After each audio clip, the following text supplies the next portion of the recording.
Okay, let's just stop that because that was terrible. I don't know if it was bad for you as well, everyone, but yeah. Hey, but that's the countdown done. Yeah, that's the countdown to Armchair Producers, everyone. Welcome to the show, episode 85. I am one of your hosts, George Tarrant, alongside the man, yep, one of those as well, the Rocket Man, Mr. Travis Croft. How are you, sir? I'm fine and dandy. We are moving into Melbourne warmer months.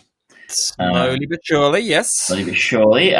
Potentially, maybe one day getting a little closer to not being locked down and being allowed, for me at least, being allowed to go more than 5 k's from home. You're not locked down. No, I'm not. I'm a lucky man. You're allowed to go to cafes and stuff, but maybe not. We're not getting our hopes up. Yeah, but have you got any expected or hoped for date that you're going back to work at all? Well, I'm technically still working. I mean, back into the office next year sometime, probably. I wouldn't. I don't have any inside track, despite the fact that I work for the Department of Health.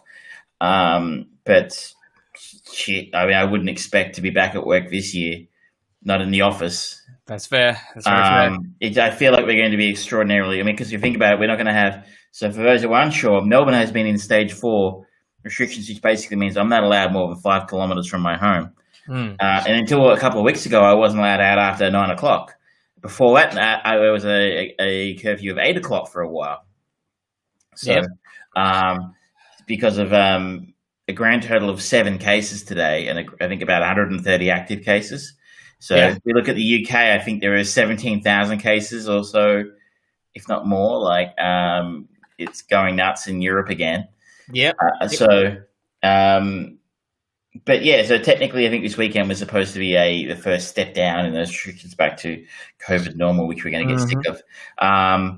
But that's probably not going to happen, or much less than we hoped was going to happen this weekend. They might give us a bone, you can go 6 k's from home. Yay! You can see one other person at a 1 mile distance. Exactly. Via phone, they have a tin can or something, as long as the tin can is sanitized. We are initiating carrier pigeon. So I would be very surprised if that's going to push back 2 or 3 weeks now. One would think that pushes the other thing back 2 or 3 weeks, which is supposed to be the end of November. So we're already at Christmas before we really start to get anything remotely starting to get back to sort of normal and that kind of front. So I can't see in my world being sent back into an office when there's no great need for that to actually happen anytime soon.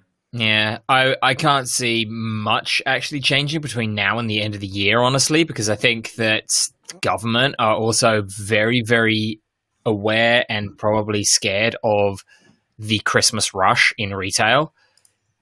Absolutely, and I think they don't want people locked down over Christmas. Yeah, exactly. I think they're able to say, hey, yes, because we had those hard restrictions before, you can actually go and see your friends and family on Christmas. You can leave the city for a change. Yeah. Which would be nice. So we aren't a current affairs podcast. No, we are not. We're not, but I mean, it's kind of difficult to talk about it. It's interesting, though. A lot of the stuff we have talked about over the last 6 months or so, because it's been about 6 months now, has actually come to pass. So I don't know if you saw the news, but James Bond has been bumped again to April next year. There's talk that maybe Wonder Woman will go straight to streaming, which is there's been huge amounts of the big releases all been sliding into 2021. And Marvel aren't putting out anything this year. It's all slid into next year. Yeah. I know the one that you and I were most excited about, coming to America too. That's coming to Amazon, right? Amazon now, apparently. So I reviewed Coming to America 1 for one of my other podcasts this week, and you look up the sequel and it says it's coming out in December. And then you jump on YouTube, there's no trailer, and you're like, well, that tells me something, doesn't it? Either it's a giant piece of crap or it's not coming out. It's going to be the sleeper hit of the year. They apparently paid $125 million for it. Wow. Okay. According to Joe Blow today. So that's a lot. They're expecting a lot of people to watch it. I was surprised at that cost, considering Eddie Murphy isn't the draw he was 32 years ago. No, he's not. And, but to be fair, I mean, the last big movie to come out at the cinema was Tenet, and it didn't do so well. Didn't do so well, yeah. I mean, it still drew good numbers, but not at all where it needs to be. Those are good numbers, all things considered. I would love to see it. I would love to see Tenet. I really wanted to see it in IMAX because Christopher Nolan actually shoots some of his stuff for IMAX. Exactly. And I saw the first 5 minutes. I always say I saw the first 5 minutes of it last year before The Rise of Skywalker, and it was the best thing I saw that whole night. Yeah. So it certainly got me. Yeah. So I was psyched. I'm really annoyed that when are we ever going? I mean, what's going to happen? In this city, right? I guess cinemas reopen. At least I'll have something to stick in there. Being a Tenet. But I mean, so this is all the kind of things we've been talking about for the last 6 months in this session to talk about our topic of interest being film. Is that they have stopped production on so much stuff over the last 6 to 7, 8 months that the stuff that they've kicked forward, your James Bonds, your Black Widows, let's say March, April next year, they start to get enough cinemas open for it to be profitable. Maybe they dump that in cinemas in April, but there's going to be a lot less products available to sell next Northern Summer. Well, that's the thing. I don't know whether that's going to be the case anymore because, there are movies and TV shows that are ramping up production and filming and things like that. Like Batman, the new Batman movie is back filming after... That's Robert Pattinson, though. No, he is back on the set now. Okay. He has cleared the quarantine and all that stuff. But, I'm wondering if they are purposefully doing this so that it kind of covers that gap because, at least there are some things cooking. They can say, it's not financially viable to put it in, but Bond and Wonder Woman, just two off the top of my head, there can't be any more post-production stuff needed to happen on those movies. I mean, Wonder Woman was supposed to come out last year. I guess they're technically aiming for an Australian release in the end of December, the last week of December, but that's not going to happen. It's not going to happen. It's not going to happen. And I'm sorry, a big tentpole movie like that, they're never ever going to find the money worthwhile to do their world premiere in Australia. The cinema here is not big enough to warrant that. Exactly. So you're going to have to, you're right. You're going to be waiting for North American cinemas to be open, enough of them to be open to have things. You're right. I mean, it would be interesting to see if they can rush something like Batman out in time. Like if they're filming now, it's October, post-production special effects and get it out by the next American summer, which is when it would normally land. It would normally land, July, August next year if that was, if it was scheduled for next year. But that's a quick turnaround. There are movies that have proven that they can do it, at least on a financial level, questionable, quality of it. But the Jumanji sequel, that got turned around and put into production and post-production super quick. I think it was in the space of a year. I mean, I wonder the special effects houses probably aren't running off their feet right now.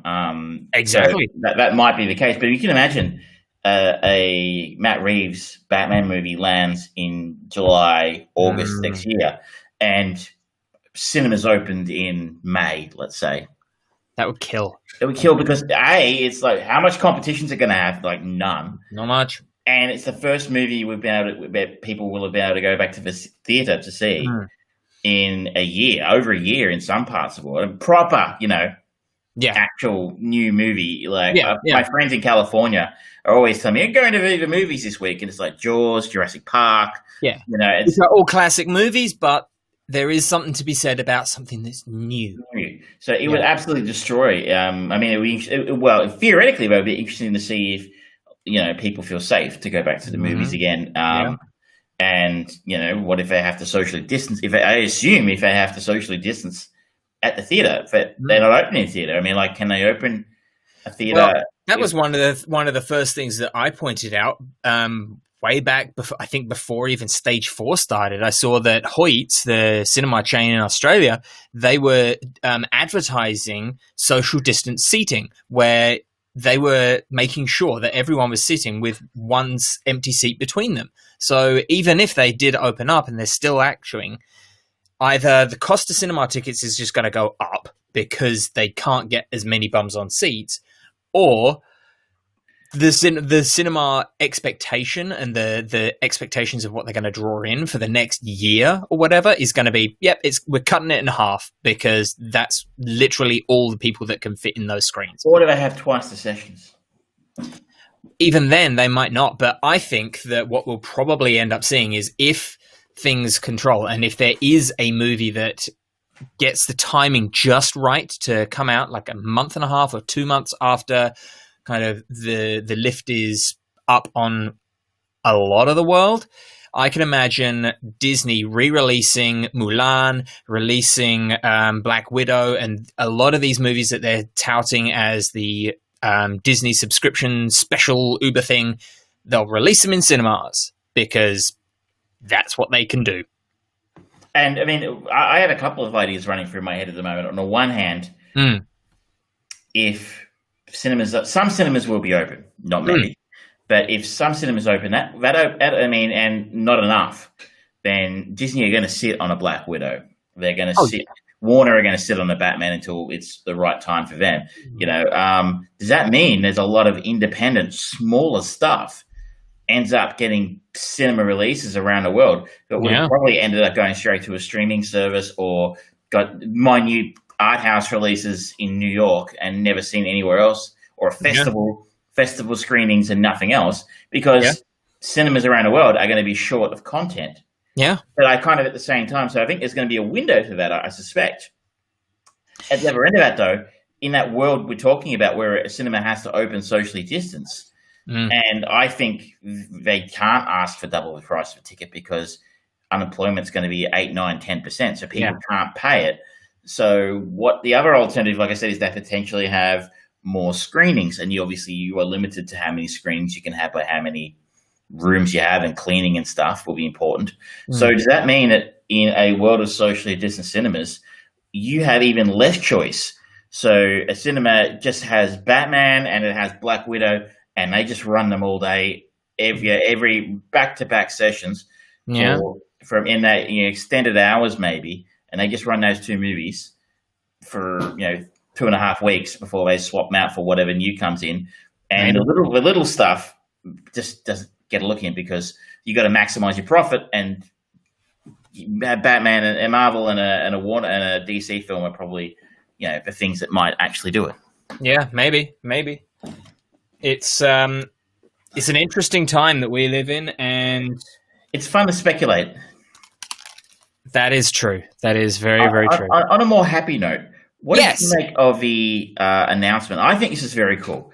There's an announcement going around at the moment that both Andrew Garfield and Tobey Maguire will star in the next Marvel Spider-Man film.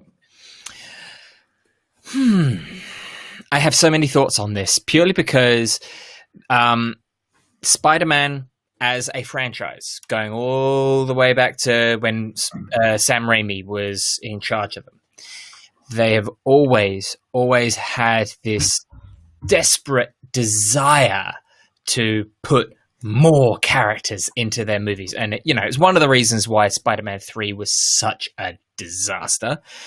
It's one of the reasons why the Amazing Spider-Man series stopped, because they were just so desperate to get to the Sinister Six because they wanted that really cool thing. And now they've had 2 successful new Spider-Mans where they were building up the world and they were able to latch it on to the MCU, so it felt even bigger than it actually was. And now they're saying that the past 3 live-action Spider-Man actors are coming in, as well as Michael Keaton is rumored to be coming back as Vulture, and they've got 3 or 4 of the Sinister Six lined up. So, okay, that's a lot.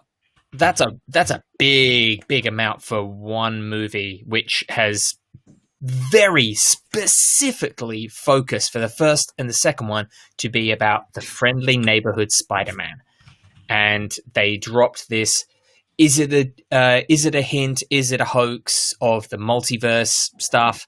Which turns out it's not a hoax. It's a real thing because of the name of the next Doctor Strange movie.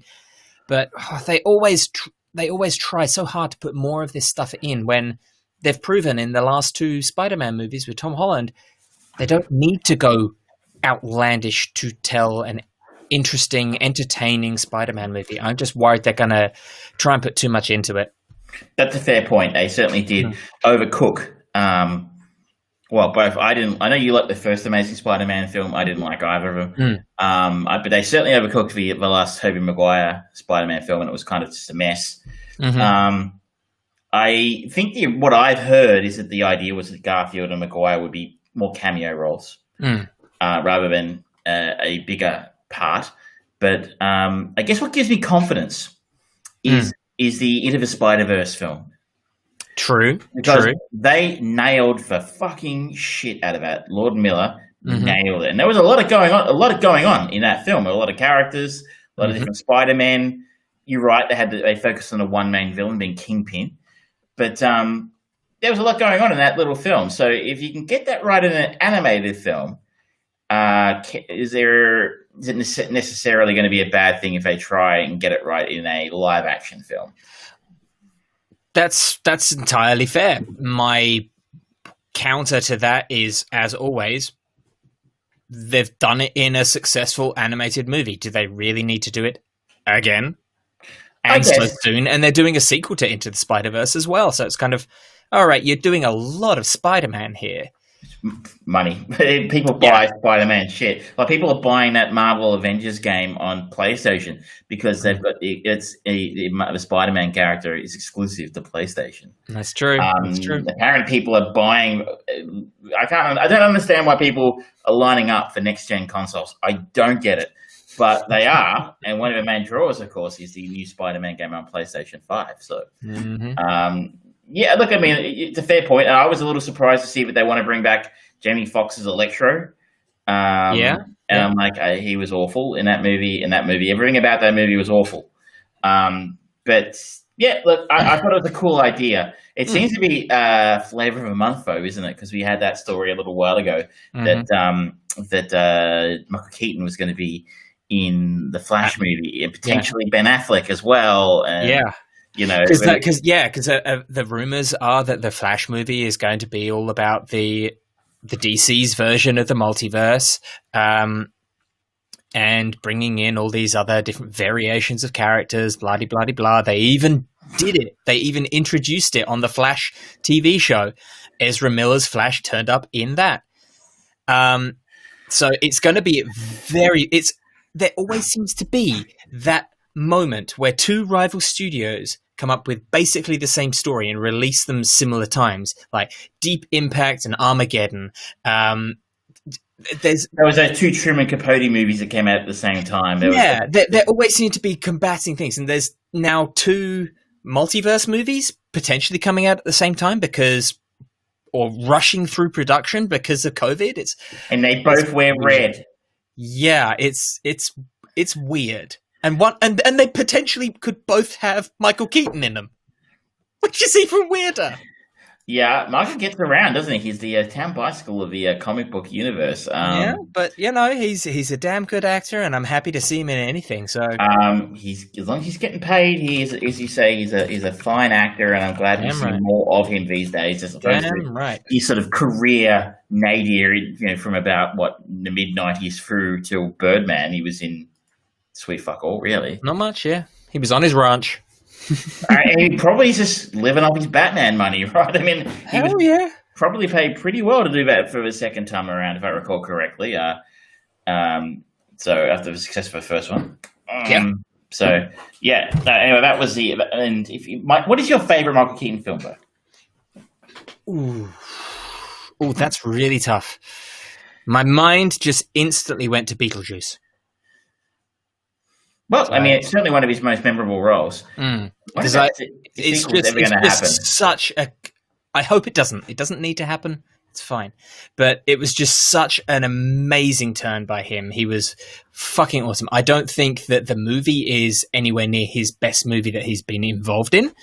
But he was just so transformative and different in it. I loved it. Really loved it. For me, it's The Founder. That is good, yeah. I really liked him in that. I think he was... it's one of you sort of stand back and go, the guy has great range as an actor. Mm-hmm. I guess maybe it's not such a big departure from what he can normally do, but I just love that movie. It's weird, isn't it? It's a movie about the guy who invented McDonald's. I shouldn't be something I enjoy that much, but I do. It's an interesting story, though. It's a compelling story, and it's brilliantly told. It's really wonderfully controlled. I also really like Birdman. I actually couldn't make it all the way through that. I like that. Other than that, obviously, I mean, for me, you can't. He's still probably my favorite Batman. Yeah, and he's everyone's favorite Mr. Mom. Yeah.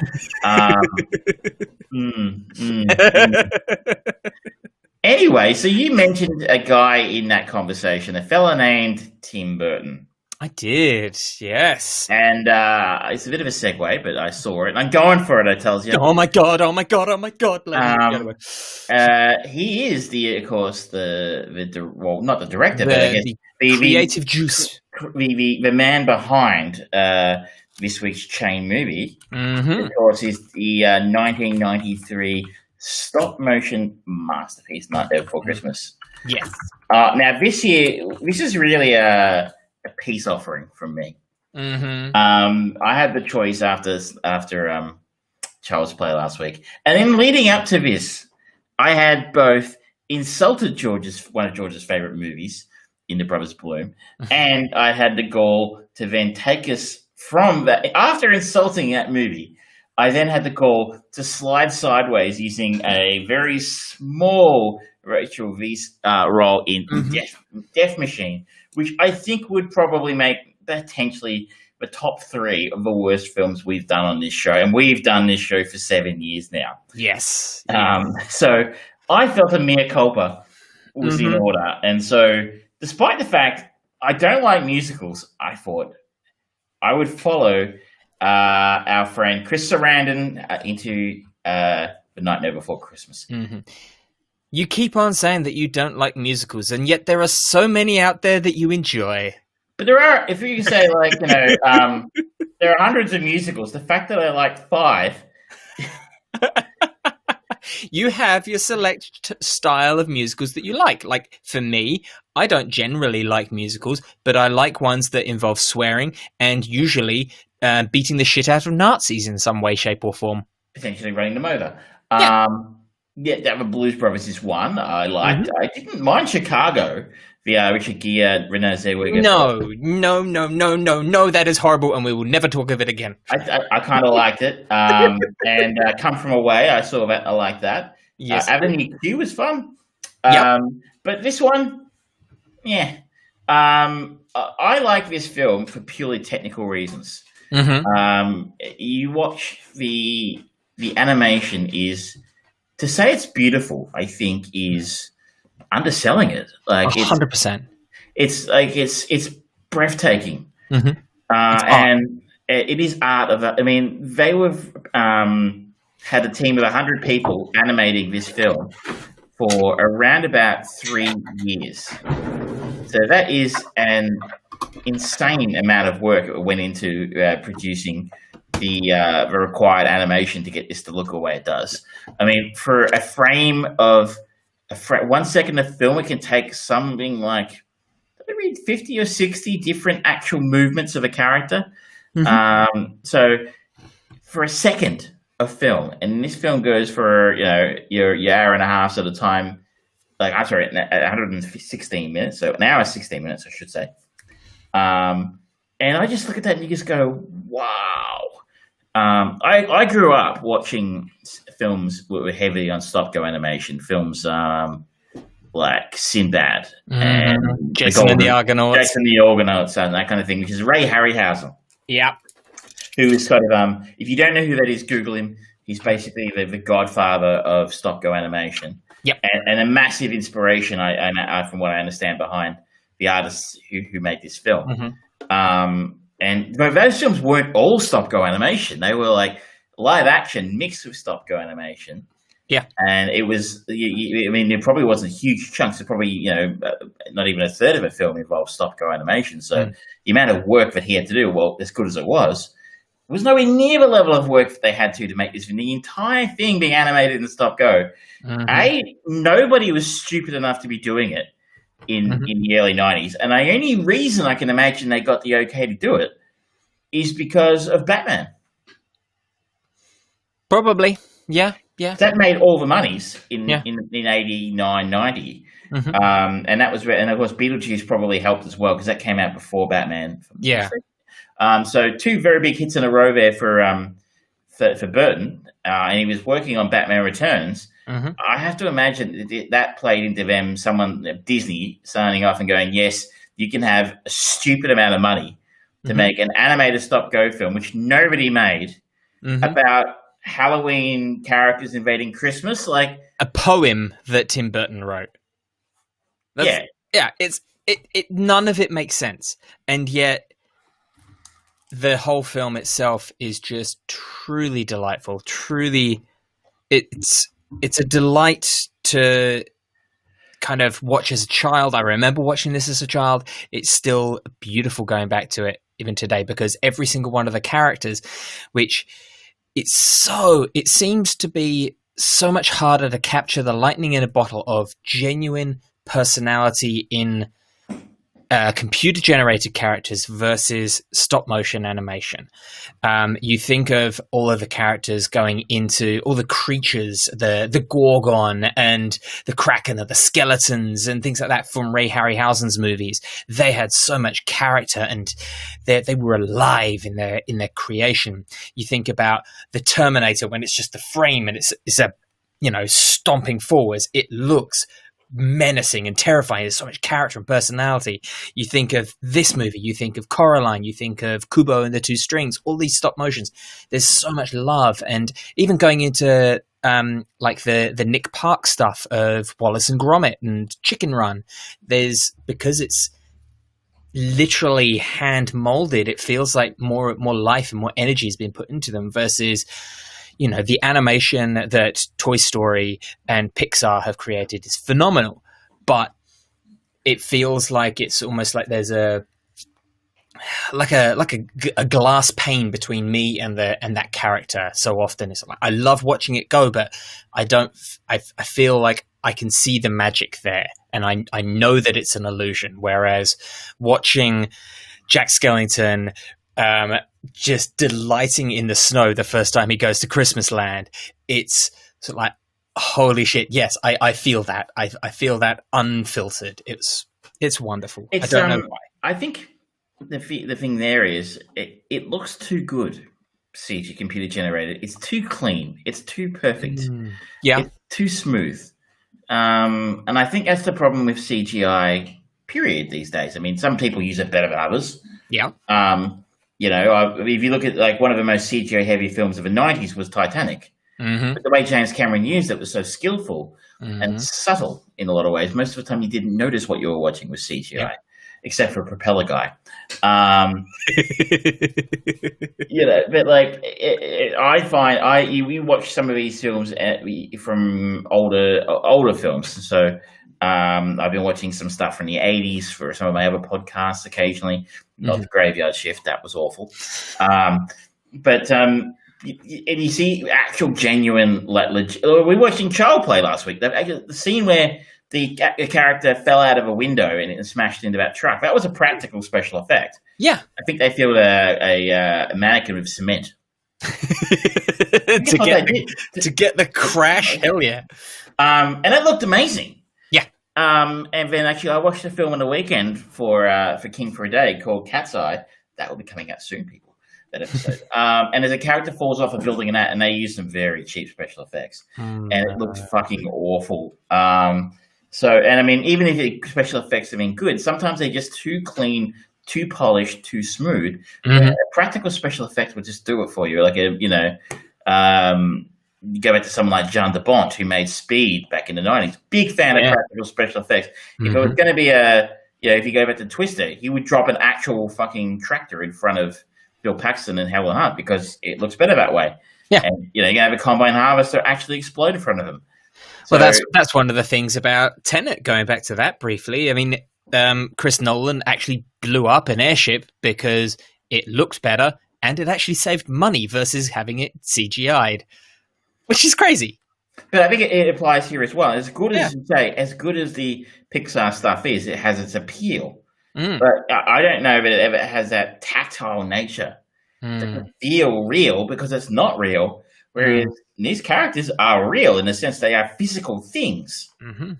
They're plasticine, I guess, but they are actual real things, and you just can't really duplicate that with computer, at least not yet. I would like to call out, I mean, for one thing, it always sort of trips people up, and it tripped me up at the start here as well, is this is not a Tim Burton film. No. In the sense he did not, it does say Tim Burton's A Nightmare Before Christmas, and you put it, he was the creative juice behind it. He's the man behind the screen. He wrote the screenplay, sort of, I think. He read the original poem it's based on. A story. He gets a story and characters credit on this. So not the screenplay credit, my bad.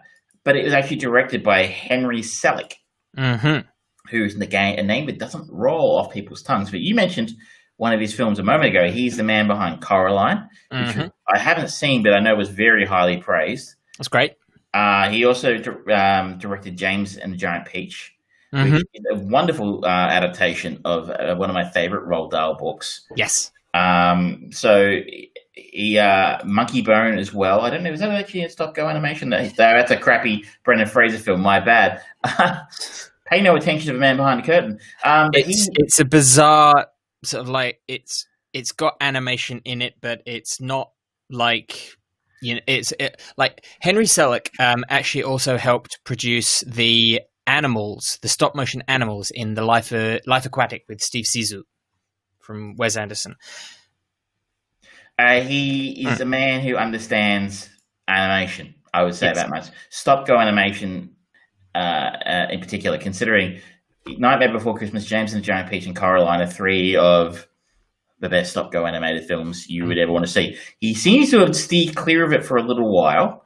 Then again, if I'd had to work with Stop Go animation that much in my life, I think three of them's enough. Exactly. You need an insane amount of patience to get by with all that. Kaiser won an Oscar. That's a tragedy. The screenplay was not written by Burton. It was written by Caroline Thompson, and the adaptation was done by Michael McDowell. Caroline Thompson did some other Burton works, including Edward Scissorhands, Corpse Bride, and Michael McDowell worked on Beetlejuice, if I'm not mistaken. And so there's a lot of the Tim Burton troupe here, and you can see it very clearly in the production. It is, and his people turn up in the actual voice cast as well. Yeah. In that Paul Rubens, who worked with him quite regularly. Danny Elfman does, of course, the score, but also does the Jack Skellington's singing voice. So Chris Sarandon, who is our link to Child's Play, does Jack Skellington's speaking voice. And apparently it was hired because his speaking voice kind of sounded like Danny Elfman's singing voice. And you're like, you know what? You take what you can get. Absolutely. So it's some of his usual crew in here. What do you like the songs from this film? I enjoy them a lot. There's a lot of fond memories about them. I used to perform some of them for like at school, talent shows and things like that, which was always fun. And they are nice and catchy. They don't stick around too long. Even the romantic number between Sally and Jack, it's still sweet without it being too, oh my God, okay, just get on with it. It never kind of falls into that Disney princess kind of element of the romance, and, erring more on the side of the grotesque definitely fits with me as well. But I was just so enamored with the variety of style of musical numbers in there, like the opening songs to What's This to Mr. Oogie Boogie's song and things like that. They kind of feel different, and again, they're extensions of those characters rather than just, hey, we got a famous composer in to write these songs, and aren't they very much like all of their other work? This has some of that typical Danny Elfman kind of jauntiness to them, and the sort of like twists and sort of like turning of sort of like, oh, that's cute, but with an ugly twist to it somehow. But still, it was all of them were very much in character. It's a bit like, they haven't gone out and hired Randy Newman, and, and found out that he's written 10. I've written 10 songs for the film, and they all sound exactly like every other song for the film, and every other song I've ever composed for every other film I've ever written for. Yep. But I won Oscars for them, so you're gonna fucking put them in the movie. Yep. Danny Elfman's a real. Oh, I'm gonna get in trouble for this. He's a real musician. I know Randy. I know Randy Newman does tour, and there are people out there who would pay a great deal of money to see him play. Yeah. He's won 2 Oscars. So good for him. He doesn't tickle your ivories, though. I guess I just find him I find him very twee, sort of cheesy, and Danny Elfman hasn't won an Oscar yet, and that's tragic. But I find him, very clunky and cheesy and sort of folksy, which I guess kind of works for the Toy Story films. But at the same time, oh my God, he wrote a new one for Toy Story 4, and you're like, but did he? Or did he just cut and paste the one from, it's like that meme. It's like, yeah, sure, you can copy my homework, but just make sure it looks different enough that nobody notices, What I'm going to do is I'm going to play this in F minor instead of flat F. And backwards or something, So look, no, this is not a Randy Newman diss. I just find stuff kind of very samey. Danielle, but that said, though, I will say in the first 5 minutes of this, I'm like, did Danny Elfman write this music? Of course he did. Of course, he has a very noticeable, a signature sound to his scores, and it's a bit like I imagine now, being a huge Trent Reznor fan, that when I see a score, sometimes you're like. I was watching Watchmen. I'm like, that's right. Trent Reznor did the soundtrack for this, didn't he? Yeah. It's very noticeable sort of style of music. But you're right. The songs are noticeably go through a few different styles, especially the Oogie Boogie song was actually, I felt, really stood out for me as being very different to everything else in the rest of the soundtrack. And what a wonderful character Oogie Boogie is, by the way. I kind of felt like he was my takeaway character. I don't think I'd noticed him quite so much before. There's especially just the construction of him, because his character looks like a Hessian bag, and the fact that it is constantly moving and wriggling is wonderful. And then when the seams go on his character and all of those stop motion characters, that must have been a nightmare to create, but my God, it was worth the effort. And who did the voice of Mr. Oogie Boogie? Ken Page. Great work. Great work. It was creepy. It was friendly, but there was that sinisterness to every single thing that he said. Even in his song, where he's like, "I'm Mr. Oogie Boogie," it's still kind of a threatening pomposity to it, which is just great. And they did a live Nightmare Before Christmas concert. Actually, that would have been something to have been at. That would have been cool, yes. And I know most of them seem to have come back and actually done stuff. So cool. I guess then again, that was the other thing I sort of noticed in here that sort of made me sort of stood out to me about the film was, if this film was made today, it would be wall to wall famous people. Yeah. You'd have fucking Beyonce, Taylor Swift would be given a character. Yeah. Lizzo would have a character. Probably Lady Gaga would be in there somewhere. Bradley Cooper would probably drop in and do something really dull. Snide swipes from Travis Croft tonight, ladies and gentlemen. It would be. You got to have names, right? If you're making a film like this today, it would be chock-a-block, like Cats. It would be like Cats. James Corden would be Rebel Wilson to be in there doing something ridiculous, Just they would have probably can't put the cast of Cats in something like this, and so it's the sort of movie where every actor who has either been either lost out on an Oscar or a younger actor who is gunning for that Oscar in their career, they go, "Yep, I need to put my voice to an animated movie somewhere, and I need to have that singing role as well, because I want to show that I can do anything. And, if it made sense or not, whether they are good actual voice actors or not, like I haven't seen Cats that I know well enough to stay clear of that one. Yeah. But I feel like this film actually benefits from the fact that Burton hired people he likes to work with, which he always does. Mm-hmm. So I would tend to think you work better with directors you actually like working with. Yeah. And he has an idea of what these actors can and can't do. And he would have, he'd write a character, be like, I want Paul Rubens back. Like, that's exactly what he likes to do, and he'll do that well. But he also has people who, because I don't know many of these people, I'm guessing most of them actually this is what they do for a living. Mm-hmm. They are voice actors. That it is a different skill set. Yes. To live action acting. I mean, and there are some people who can cross over and do both wonderfully well, but I think they are different skill sets. And if you're going to make a great animated film, get the best voice actors you can. It's like if you're making a video game. There are people out there who make their living just voicing video game characters. Like your Nolan Norths of the world, your Tara Steele, she does animation as well. Mm-hmm. But it's almost such a big deal now when you've got Nolan Norths voicing the X and Y character in this film. You're like, that's a selling point. Yeah. The fact that they've actually gone pure here and gone, no, we're going to get the best people involved. Mm-hmm. And not necessarily just people whose faces we can stick on the fucking poster. Yeah. Well, that's it. I mean, you look at this list and, their name, there's many names that I know, but none of them I would say, oh, yeah, they are true household names. Danny Elfman is probably the only real household name there. Chris Sarandon, there will be people who know him from his career and from his work, probably most famous for the Princess Bride.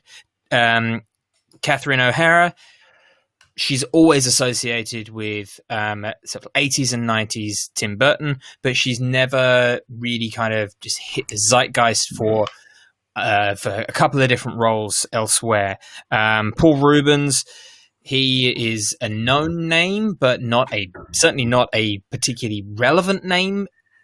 If you said Pee Wee Herman, that would probably get a lot more work. But exactly, yeah. And then, I know Greg Proops because he's a great comedian, but you say that name to many people and they're like, nah, fuck off. That's a made-up name. I don't know his name, but when I didn't know, I looked him up this afternoon. I'm like, oh, I know him. He used to tour here and do the comedy festival every year for a while. Yeah, he's big for that community. So I love the fact that this is on every level a passion project where it clearly got made just because, luckily enough, Tim Burton, during his brief time working for Disney and his success at Warner Brothers, which is a weird thing, he was able to go, yep, I can get enough people together on just enough money to make this passion project work. And bye, I'm going to let you guys just go off and make it. Pretty much. I mean, the word in the street, I mean, it's that we touched on it earlier, but he didn't actually have a lot to do with the actual production of this film, other than writing the source material, being an executive producer, having his name on a poster. But the word in the street, from what IMDb says, that he actually visited the set maybe a dozen times, maybe less. Wow. So he was that busy. If you think about it, though, it's a very busy time for him. So he would have been coming. They started working on this in 1991. So remember, 3 years of animating this shit. Yeah. That does not come cheap. 3 years, 91 they started. So he's coming off Edward Scissorhands in 1990. 91 he would have been shooting probably Batman Returns, because that came out in 92. So he's shooting, editing, just promoting Batman Returns in there. And then in 94 he released Ed Wood. Yeah. So he would have probably been shooting that during 1993 when this film came out. Yeah. So in the early 90s was a busy time. He was people forget what an in-demand director he was at the time. Oh, yeah. He was hot, red hot, because he's coming off Beetlejuice, Batman Returns, Edward Scissorhands. That's 4 smash hits in a row. Ed Wood got a lot of Oscar attention as well when it came out. And then he was, of course, hired to film Superman Lives. Yeah. And he was on that for God knows how long. He obviously was never released, but Fortunately for him, he still got paid. Lucky man. Yeah. But okay, so Richard says Tim Burton is kind of a one-trick pony with content. Oh, hello, Richard. Oh, hello, Richard. I would say that's kind of fair nowadays. I think that he spent that period that we were just talking about actually going real gangbusters, determined to get his voice out there into the world and his style of filmmaking and his style of storytelling done. I mean, the Pee-wee movies are just universally bizarre. You look at Beetlejuice, that's weird and it is not a normal kind of movie. Batman was very different to all the other superhero style things that were being produced in and around that time, and everything arguably has been kind of, even modern day superhero movies are largely based on that kind of formula, particularly the Warner Brothers stuff, where they generally kind of weigh the villain a little bit more heavily than the hero, which is an odd thing to do, but you know. And then you go into his very kind of urban fantasy, fairy tale kind of stories. You've got this that was very heavily promoted. You've got Sleepy Hollow, and you've got Ed Wood, which is just a bizarre take on arguably the worst director of all time. So who would choose that as a topic of conversation? Is a bizarre choice, but he got his brand out there. He's not really done much exciting since. I mean, I think his last interesting movie was Big Fish. But even then, that was a long time ago at this point. I like Sweeney Todd. Sweeney Todd was okay, but again, it was very safe. I guess so. I mean, a musical about a serial killer? I mean, it's kind of a famous cult musical, and if Tim Burton is going to make a musical, it's not going to be your stock standard thing. I don't understand why he has gotten in bed with Disney so much. I mean, I haven't watched Dumbo, but apparently it's solid, but nothing particularly inventive. What he did with Charlie and the Chocolate Factory was weird. What he did with Planet of the Apes was just stupid. None of it makes sense to me, his new stuff, and I think it just speaks to he's kind of run out of things to say, but he's still making money, so he's still getting offered work. His most profitable film he's ever made was made in 2010, which was Alice in Wonderland, which made all the monies. Yeah. And I think it's an awful film. And I think, remember, everyone has been going, of course he made Alice in Wonderland. Of course that's exactly what he would make, and it's going to be great. It's going to be cool. And Johnny Depp's in it. And, of course, Johnny Depp's stock has kind of dropped at a fairly rapid pace over the last 10 years, rightly or wrongly. I would tend to agree with Richard, but I think you're right. I'm agreeing with both of you. Why not both? He is kind of a one-trick pony these days, in the kind of he's going to have Helena Bonham Carter in it, or Johnny Depp, and it's going to be about the creepy outsider. Yeah, probably a kid.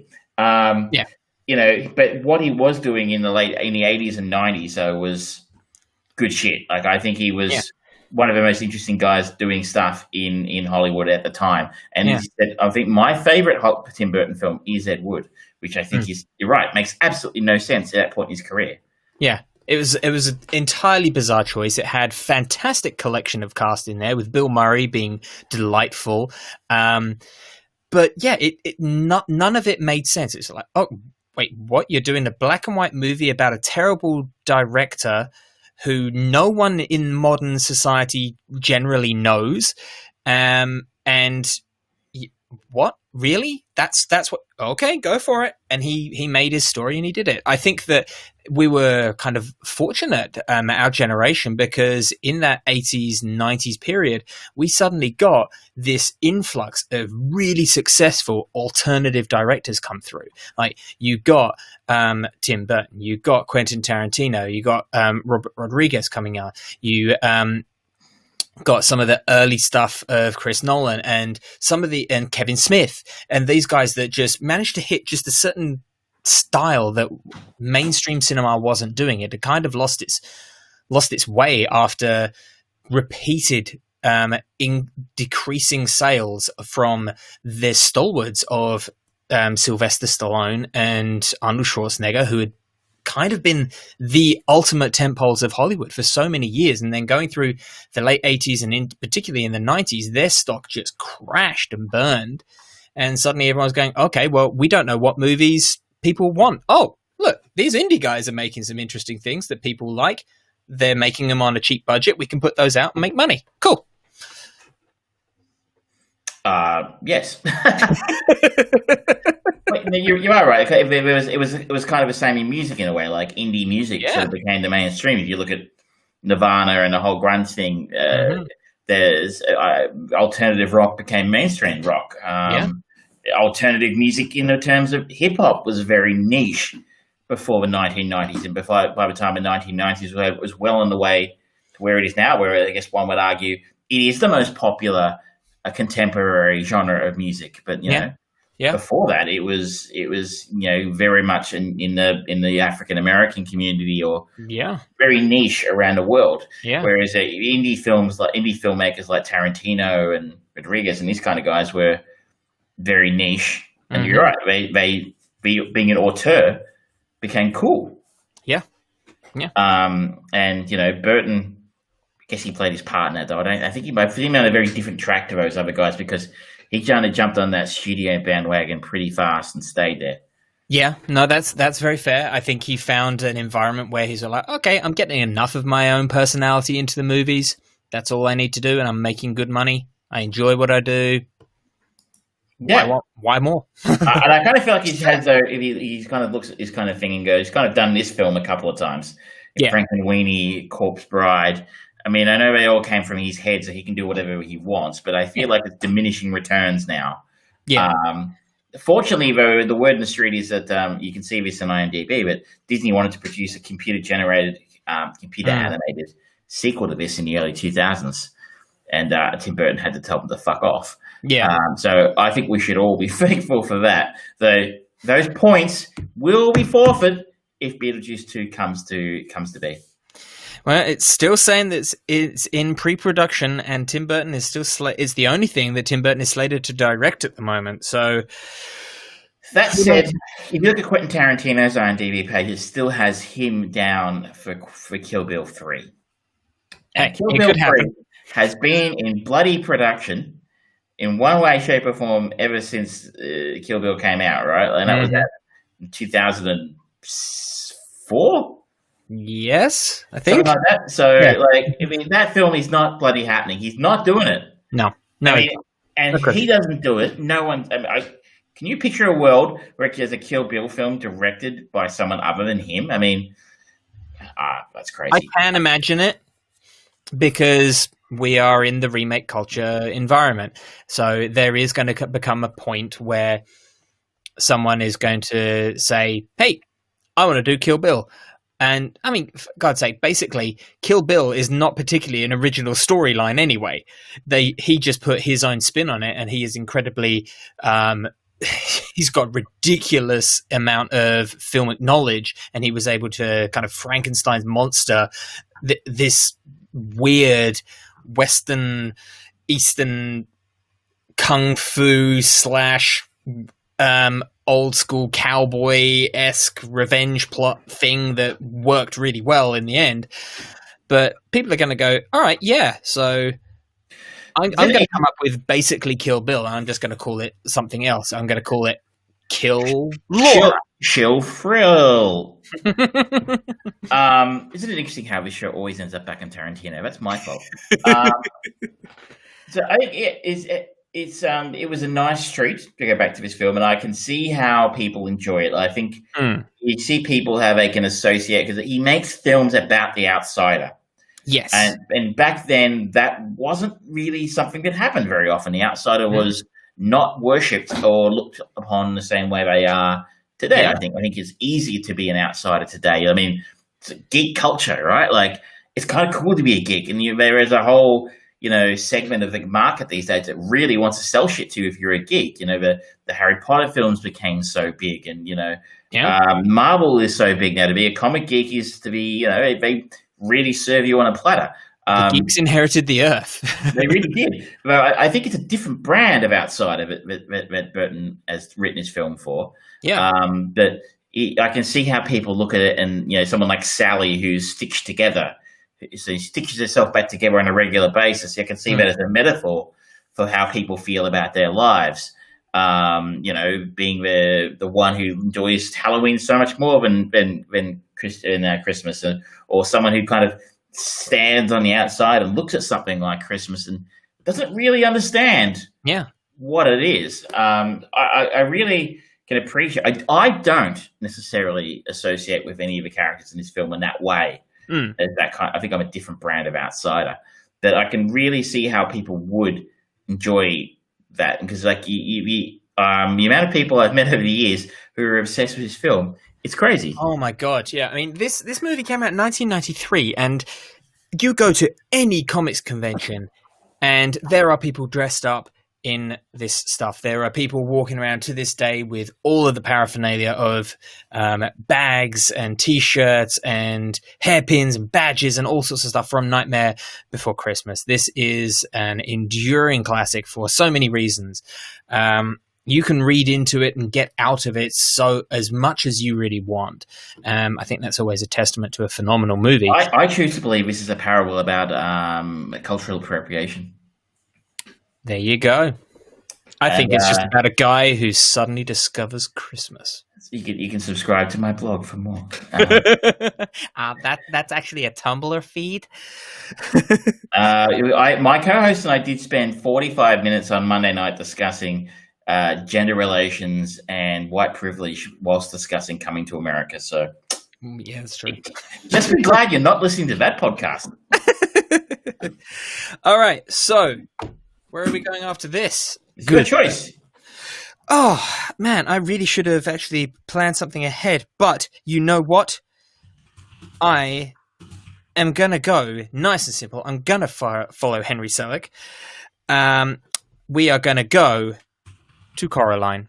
Well, that's a nice choice, because I've never seen this. Now, this is not only am I a huge fan of stop-motion animation, as my wonderful history with all of those movies has shaped me in every way, shape, and form, but this is also based on one of my favorite authors' works, Neil Gaiman. And this is a delightful take on it. And I've started doing a masterclass with Neil Gaiman just this week, and he was talking about how it's so bizarre when people talk to him about what they got out of Coraline and how it helped them. He analogizes, I think is the word, that it's like he was telling a story about how he stood on a yellow jacket wasp nest and his kids were around, and he stood there and told them to run away because he knew that if he was to run after them as well, the wasps would follow him. When he got home, he realized that he'd dropped his glasses. And so he had to go back to where the wasp nest was. And he realized in that moment that he wasn't brave for standing still and letting his kids get away. He was brave for going back to known danger. And that's a good analogy of what happens in Coraline. And it's amazing how people really latch on to that very simple ethic. So, I think we're going to have some fun with this. I think you're going to enjoy this.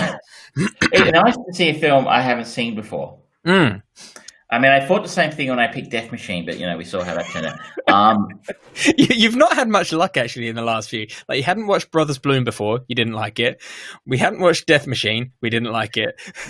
I make it sound like I don't like Nightmare Before Christmas. I think it's fine. I just, like I said, I enjoy the technical aspects of, and the singing really bothers me in this. It's just a little bit too musically.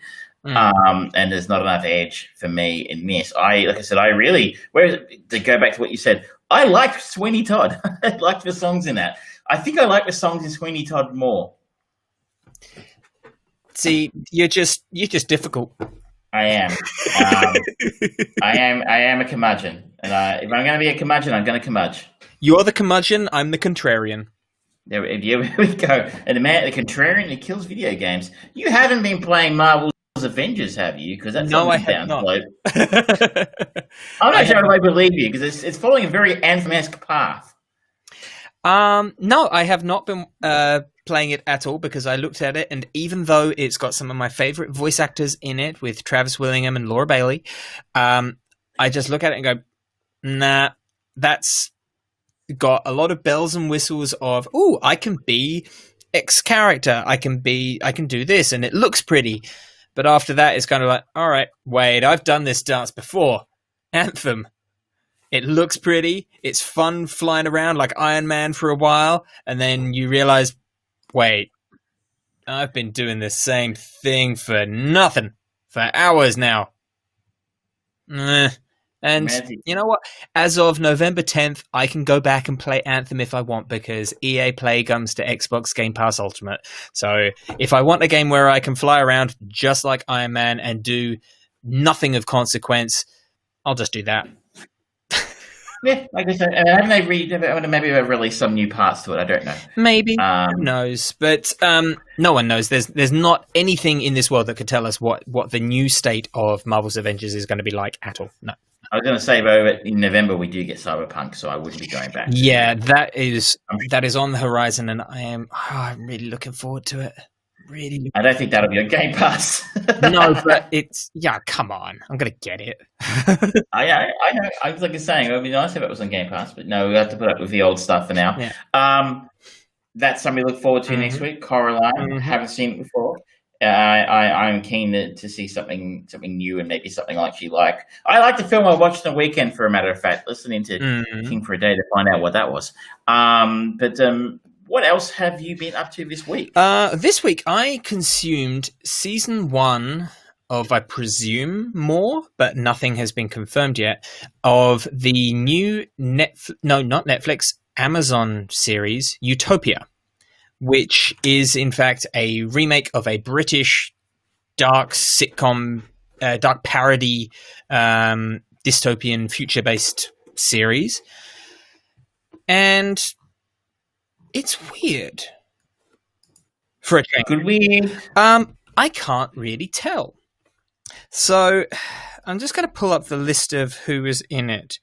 Utopia. There we go. So the headline performer in it is someone who I haven't seen in a movie in a long time, John Cusack.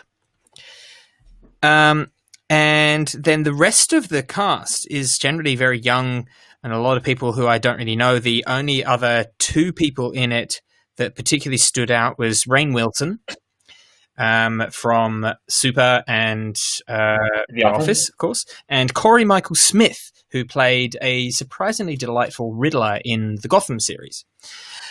I would like to call out here, though, there is a name in here which stands out to me straight away and is worth mentioning, and that is Fiona Dourif.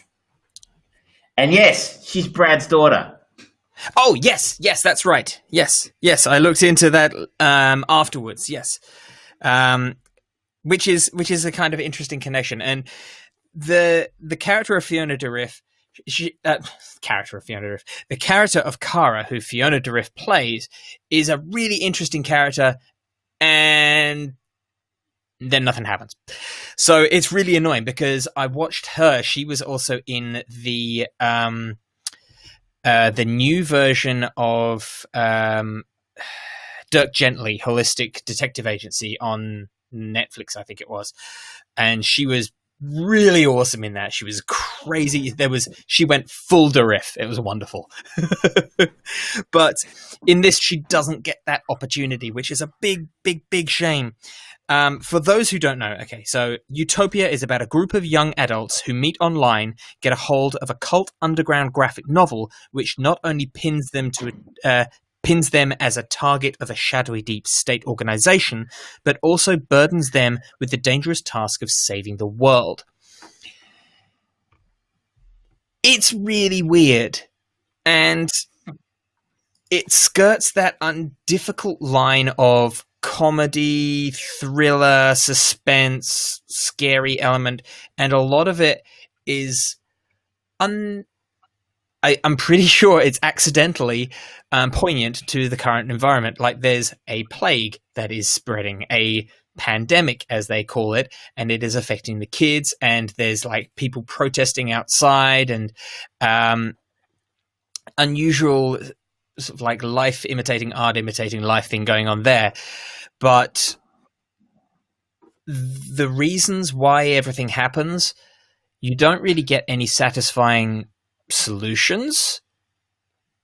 And it ends on this very nebulous point. And it's like, okay, wow, you just spent 8 50-minute episodes just basically introducing me to the world. That's a long ass time. Nothing gets resolved. Nothing. There's no twist on it. That sort of like goes, oh fuck, what's going to happen next? It's like, okay, so what? Things keep going as they did. It's really, really weird because there's good performances. There's nothing inherently bad about the show. And there are elements of it that are intriguing and that are interesting and do compel you to kind of watch through. But at the same time, I've come out of it and gone, wait, what happened? What was in that episode? No, oh yeah, that didn't matter. So, and you just end up kind of, it's a lot of empty calories, I guess. no payoff. No. And the reason that John Cusack's character gives for doing things that he does in the show, it's like, okay, that's not scary because... Have you seen the original? No, unfortunately not. And I don't really want to go back to it because it's 2 seasons and it was supposed to have a 3rd and final season, but it got cancelled before then. So again, it would just end with no resolution. So again, I would still feel really frustrated and annoyed. Would you recommend it though? No, I wouldn't, because there's some action in it, but it's not very good. It's, you know, when after the action sequences of things like Daredevil and the Punisher and hell, even the clumsy action sequences in stuff like Brooklyn Nine-Nine, for God's sake, it's nothing special. It's not pushing the bar. It's not trying to be compelling or insightful or interesting in any way. It's just, this happens. It's always just this kind of feeling of, oh, that happened because of that. At least with something like Dirk Gently, there's weird shit happening all the fucking time. But you do get this sense of, oh, it is connected. Okay, it is connected. It is connected. And it does kind of come round on itself a lot. Ultimately, that's not a great show, but it does a better job of balancing that weird, that creepy, that comedy much better than this does. And I can't see this getting another series because it's not getting very good reviews. It's 6.7 on IMDb, which I think is on the high end a little bit. I would probably put it maybe a low 6, being generous. But it's a shame because there's an interesting premise there, and there's good performance, there's good production value in it. Everything about it is good, but it never ever gets interesting to a point where there was not a single end of an episode where I was like, fuck, okay, I've got to watch the next one because I cannot wait 8 hours to go to sleep and then find out what happens next. I was happy just to pause and just go, yep, I'll get back to that. That's not high praise. No. That is not high praise at all. You're not. It kind of sounds to me like a lot of streaming service shows these days do sort of do that. Like we can get by, almost like we'd slide by with high production values, and some decent, solid source material, and a bit of intrigue and some good-looking actors, and you'll tune in for the next one because it'll just do it for you automatically. You don't even have to pick up a remote. Yeah. So I find so many shows that kind of go, that's an interesting premise. I think the original, or I like the original TV show or whatever, and you tune in, you go, I don't know if I want to watch any more of this. Yeah, that's exactly how it felt. And that was... I don't hate it. It's just like, honestly, I started to get there with Watchmen.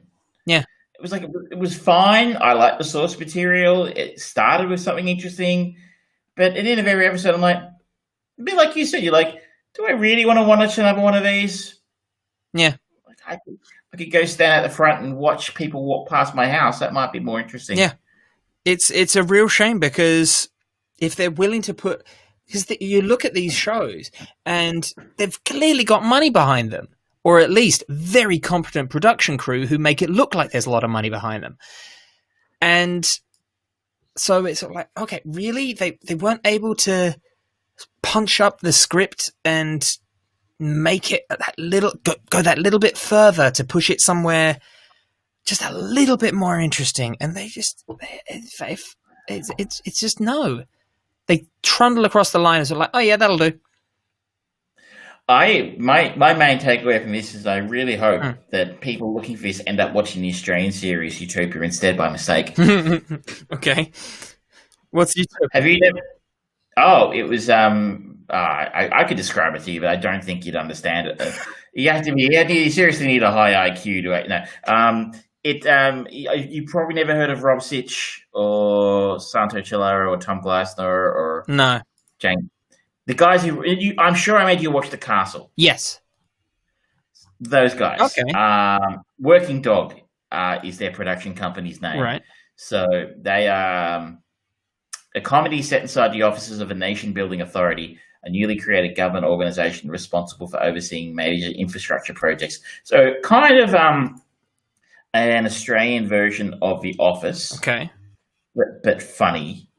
Okay. And not cringy. And actually good. So I don't know if you'd enjoy it very much. It's very dry. Okay. Very dry, very droll. Okay. No fourth wall breaking shit like in The Office, but it's kind of like a little bit of somehow shedding a tiny little bit of the spirit of Office Space, right? Because everyone I know who's ever worked in a large organization with or a bureaucracy of any kind just gets fucking triggered as fuck watching it. I used to watch this with a colleague, and I worked at the logistics company that's named rhymes with Shoal. Mm-hmm. And we would be texting each other during the show going, oh my God, that's what totally happened last week. That was the meeting we had last week. How did they get a camera in there? It's so on point with how large organizations and government departments run, and it's so good. It's got an 8.3 on IMDb. So I mean, if it's on the ABC. Sometimes ABC produces it here in Australia, so I had no idea how you watch it. If I ever find it, I will send it to you. Yeah. But I just love the idea that Americans, in particular, will go looking for Utopia and somehow end up watching this Australian show about people who work for a government department, and they just have no fucking idea what's going on. All right. Well, I'm going to keep an eye out for Aussie Utopia. Utopia. There was one other thing that I did actually watch this week. Just a quick call out. I'm not going to talk about it too much, but it is the 1997 James Mangold Copland. This is the one that everyone suddenly said, "Hey, Sylvester Stallone's actually a good actor." No. This is not a movie to really herald as, hey, he's actually a good actor. Now this is one where he shows that he can actually show subtlety, for sure, definitely. People forget he won an Academy Award for Rocky. Yeah, he was a good actor, a good writer, and a good director. He just chose to make money instead. Yeah, that's fair. But this was actually a really good film. It's a solid film from at that point before his X-Men defining Logan movie and things like that. James Mangold he's a solid director, even from early on, I think. It's got one hell of a cast too. Sylvester Stallone, Harvey Keitel, Ray Liotta, Robert De Niro, Peter Berg, Gianni Garofalo. there's a lot of sort of like, oh shit, wow, they pulled together a very interesting eclectic group, especially with Gianni in there as well. Like, I only really know her as a comedy actress, most notably from the classic Mystery Men. I always thought it was Janine. Janine. Janine. Yes.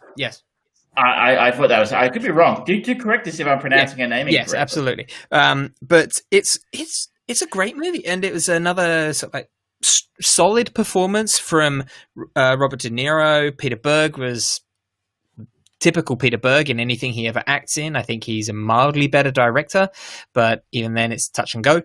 Harvey Keitel. Hey, he made Battleship. Yes.